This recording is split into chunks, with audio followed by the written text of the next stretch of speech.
Good afternoon. Thank you for having me. As Sarab mentioned, I come from Dubai. I'm Lebanese originally. I've been living in Dubai for the past 10 years. And I'm based in APCO's hub, Dubai hub, which we have several ones globally. I co-lead on the digital practice. And recently, we have been working on some cool stuff with the AI and with the AI Comms Lab.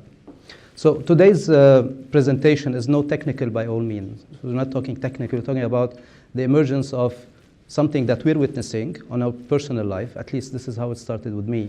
And I think you're going to relate to some areas of this new generation. We're not talking Terminators here. We're not talking about the doomsday and Elon Musk and the conspiracy theories behind AI and how it's going to replace our jobs and our lives and so on and so forth. It's much simpler than that. It's much straightforward than that.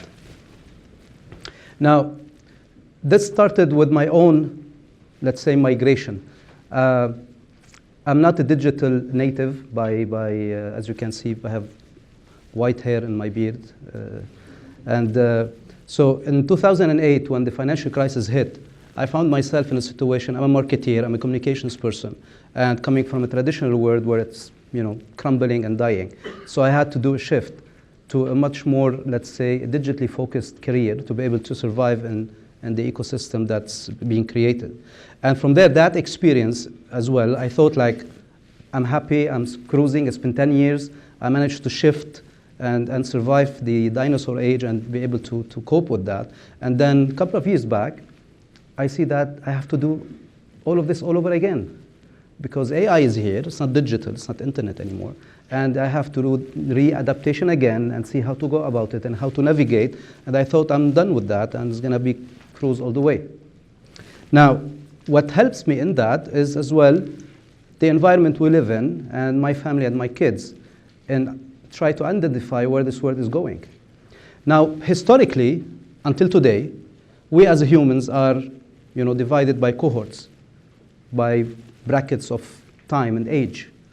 So looking at the most recent one, which is the Gen Z, that are people born between 1996, 1995, 1994, there's a debate around that. But let's say around this period of time. And before that, you have the Gen Y, the millennials, and Gen X, which is me, by the way, and baby boomers and traditionalists. Now, these are what we know today, us as humans, how we are categorized. Now, you'll associate yourself with one of these categories. I don't see lots of, or any Gen Zs, which is fine. Maybe another crowd in the university. But what's happening around us is that the convergence between generations is so much different than it used to be in my days. What we're witnessing, and this is where my personal experience and my work with my team and the brands that we're advising on the evolving, let's say, world of AI and so on and so forth, there's some kind of emergence of a new generation. A generation that I'm calling E3, which is based on these 3 E's, which is the empowerment, the empathy, and the evolution. And this is not exclusive to us as humans. Because brands, as we said, we're going to live with them. We have virtual entities that are living with us, whether it be physical or not.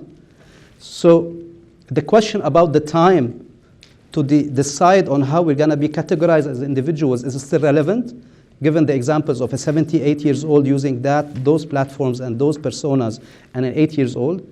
Can we still say people that were born in 2025, they will be what? We run out of alphabet to categorize, and they're not unique to us. The Society for Human Resource Management here in the US, they changed some of the literature they use it. My wife works with them, and they're not talking about in the workplace colleagues anymore. They broaden that as well because they're accommodating for robots and cyborg to be working along us in the workplace. So that terminologies around who's working with us is changing as well to accommodate non-humans in one way or the other. So that generation that is not limited to us, brands are part of it, is something that we need to observe in the coming period of time. Now, is it research-based at this point in time? For sure, of course not.